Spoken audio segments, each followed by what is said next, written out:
Prof, saya mendapatkan informasi bahwa mengurus KTP seorang Joko Sugiarto Chandra, Joko S. Chandra, 1 jam 18 menit di Kelurahan Grogol Selatan. Luar biasa. Bagaimana informasi yang diterima oleh Prof. Zudan? Ya, sebenarnya kalau kita melihat perkembangan pembuatan KTP elektronik saat ini Profesor Tito Karnavian, Menteri Dalam Negeri, mendorong kita untuk berbenah terus-menerus. Jadi di tahun 2020 itu data kita menunjukkan 45% pembuatan KTPL selesai di bawah 2 jam, 45%. Oke. 30% itu selesai di bawah 1 jam, 30%. Nah, di bulan Juni itu ada 900.000 orang membuat KTP elektronik. Pak Joko Chandra itu selesai 1 jam 19 menit. Oke. Jadi kalau sekarang itu biasa-biasa saja. Karena yang di bawah 1 jam itu banyak sekali. Dan bahkan di tanggal 25 November 2019, Pak Mendagri sudah meluncing anjungan Dukcapil Mandiri yang bisa membuat KTPL dalam waktu 3 sampai dengan 5 menit. Jadi kita berbenah terus, Mas Aiman. Betul, dulu kita membuat KTP itu lama. Sampai berbulan-bulan. Itu kami akui, karena 2016 sampai 2017 sistem kita pernah mati. 7 bulan mati. Kemudian lama kita kehabisan belangko, stok belangko KTPL tidak cukup. Nah, tahun ini Ibu Menteri Keuangan menambah 25 juta keping belangko KTPL. Jadi sistemnya sudah membaik, belangkonya tercukupi, dan alhamdulillah sekarang sistem kita sudah 45% selesai perekaman sampai pencetakan di bawah 2 jam. Iya, yang menjadi masalah Prof. Zudan adalah seorang buronan kakap dengan kerugian negara lebih dari setengah triliun rupiah. Kemudian ia membuat KTP dan melenggang bebas dengan begitu cepatnya. Tentu apresiasi ketika ada KTP yang bisa diproses dengan cepat. Tapi ketika kemudian tidak bisa mendeteksi bahwa yang bersangkutan adalah koruptor kakap, maka ini adalah sebuah pertanyaan. Bagaimana Prof. Zudan menjawabnya? Ya, terima kasih Mas Aiman. Ini sudah terlihat Mas Taufik Basari. Selamat malam, Mas Tama Langkun. Selamat malam. Dan kami ini kan bekerja. Dukcapil itu membawahi perangkat sampai di kecamatan. Kecamatan kita kan sekitar 7.400 kecamatan. Pegawai Dukcapil lebih dari 60.000 pegawai. Kita harus memahami realitas di lapangan itu, bahwa Dukcapil itu fokus di pelayanan publik. Dan di Dukcapil itu tidak ada data siapa saja yang menjadi buronan, siapa saja yang menjadi DPO. Kami tidak mendapatkan data, tidak ada notifikasi, tidak ada pemberitahuan dari aparat yang berwenang. Nah, kami melapor kepada Pak Menteri Dalam Negeri dan beliau memberi arahan, sekarang kita harus lebih proaktif. Kami sudah berkoordinasi dengan Kejaksaan Agung. Nah, ke depan kita akan diberi notifikasi, pemberitahuan, siapa saja yang menjadi buronan, siapa saja yang menjadi DPO, sehingga Dukcapil bisa membantu penegakan hukum itu, Mas. Karena kami memiliki banyak keterbatasan. Kalau tidak ada pemberitahuan resmi, nanti kami salah. Tidak melayani masyarakat membuat identitas, salah. Bahkan buronan pun harus kita layani agar mendapatkan identitasnya.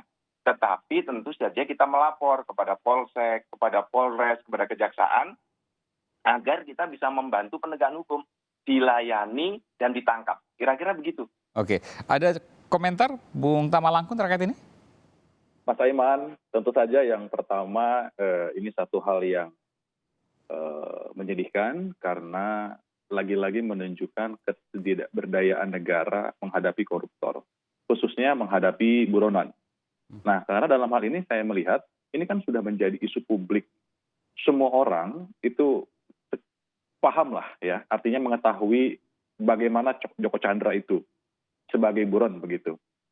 Nah, yang kemudian jadi pertanyaan tadi sudah dijawab mungkin sama Prof. Zudan. Karena soal database, bagaimana kemudian database ternyata tidak bicara soal criminal record ya. Padahal kalau saya ingat bicara soal IKTP itu kan juga hal-hal yang dibahas dalam kerangka acuan kerja, bicara soal bagaimana kedepannya bisa membuat yang namanya criminal record, kemudian soal kesehatan dan lain sebagainya. Karena akan bicara soal single identity number. Jadi itu akan mencakup semuanya. Ini yang kemudian akan menjadi catatan untuk Kementerian Dalam Negeri ya, karena data IKTP yang kita harapkan itu bisa sinkron, bisa dipakai untuk berbagai macam urusan, pilkada, criminal record, ternyata sampai sekarang itu belum bisa dilakukan. Jadi saya mau lu keluar dari soal 1 jam atau 2 jam, yaitu menjadi bagian dari pelayanan publiknya di Kementerian Dalam Negeri. Tapi ini bicara soal database, kok bisa-bisanya misalnya seorang Joko Chandra bisa melenggang bebas. Dan saya juga melihat ini nggak hanya bicara soal Kementerian Dalam Negeri, tapi bagaimana kemudian imigrasi yang bisa kemudian meloloskan begitu seseorang yang sudah jelas-jelas menjadi buronan, menjadi DPO. Karena kalau saya baca ya, keterangan-keterangan resmi yang disampaikan oleh kejaksaan, yang bersangkutan itu masih berstatus DPO. Meskipun tadi ada bantahan dari kuasa hukum sejak tahun 2012, yang bersangkutan namanya tidak lagi masuk dalam DPO. Ini menurut saya ada banyak hal-hal yang sangat mengecewakan begitu. Karena bicara soal penegakan hukum ini kan bagian dari eksekusi. Kita bisa bayangkan ini bukan soal hanya Joko Chandra, tapi ada aset setengah 500 miliar lebih yang kemudian harus dikejar oleh negara. Bung Tama, tapi bahwa data itu ada di Kejaksaan Agung, bahwa pencekalan misalnya cegah tangkal ada di imigrasi, Kementerian Hukum dan HAM, lalu kemudian Kementerian Dalam Negeri khususnya Dukcapil, Direktorat Jenderal Pendudukan dan Catatan Sipil tidak mendapatkan info. Apakah itu hal yang mafhum, hal yang wajar? Iya, sebetulnya ini kan kita bicara sudah terjadi, artinya sudah nggak ada orangnya. Kemarin juga keterangan dari kejaksaan dia akan mengejar dan lain sebagainya, yang menurut saya sudah terlambat. Padahal di pemberitaan bahkan Kompas pun sebetulnya secara terperinci sudah menjelaskan. Nah, menurut saya ini suatu hal yang agak berat ya untuk diterima oleh masyarakat. Karena bicara soal kedaulatan sebuah negara, bagaimana seorang narapidana, seorang yang kemudian menjadi buron, masuk DPO, bisa melenggang bebas masuk ke negara kita tanpa ada yang menyentuh di perbatasan imigrasi, dan kemudian diperparah dengan kondisi yang bersangkutan ternyata sekarang betul-betul masih berstatus sebagai warga negara Indonesia. Saya konfirmasi dulu. Jadi Joko Chandra betul ya sudah berstatus narapidana ya, karena sudah melewati proses PK pertama pada 2008. Iya, karena kan yang bersangkutan sudah diputuskan oleh pengadilan. Begitu loh. Artinya dia sudah menjadi buron. Kan begitu. Dan putusan pun juga tidak membebaskan dia. Yang bersangkutan tetap dianggap sebagai buron.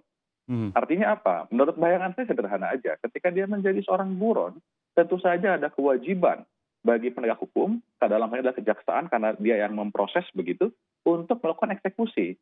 Nah, menurut saya Mas, dampaknya bisa banyak hal yang kemudian bisa dilihat ya. Artinya banyak hal yang menurut saya oleh kejaksaan juga perlu diperiksa. Bagaimana kemudian informasi yang dimiliki oleh kuasa hukum, walaupun kuasa hukum tadi sudah membantah ya, yang bersangkutan bilang apakah orang yang melihat dan tidak melapor itu semuanya bisa dimintai pertanggungjawaban. Dalam bayangan saya kan tidak sederhana itu. Artinya dia kuasa hukum melakukan kontak, melakukan komunikasi langsung dengan buronan, yang tentu saja ini juga harus dimintai keterangan. Bagaimana dia berkomunikasi, kemudian bagaimana dia katakanlah apakah ada pertemuan dan lain sebagainya. Itu menurut saya menjadi salah satu hal yang perlu didalami. Baik, saya ke Prof. Zudan. Prof. Zudan, tentu ini memprihatinkan. Kenapa saya bilang memprihatinkan? Karena semua menggunakan kartu tanda penduduk. Jangan-jangan nanti ada koruptor yang sudah mencuri uang negara, ia bisa meminjam uang di bank. Atau jangan-jangan bisa jadi ada teroris yang menggunakan KTP karena tidak bisa terdeteksi dalam KTP itu, dia juga bisa mendapatkan uang dengan meminjam di bank. Apakah ini bisa terjadi? Kita akan kembali saat lagi. Tetap bersama kami di Sapa Indonesia Malam.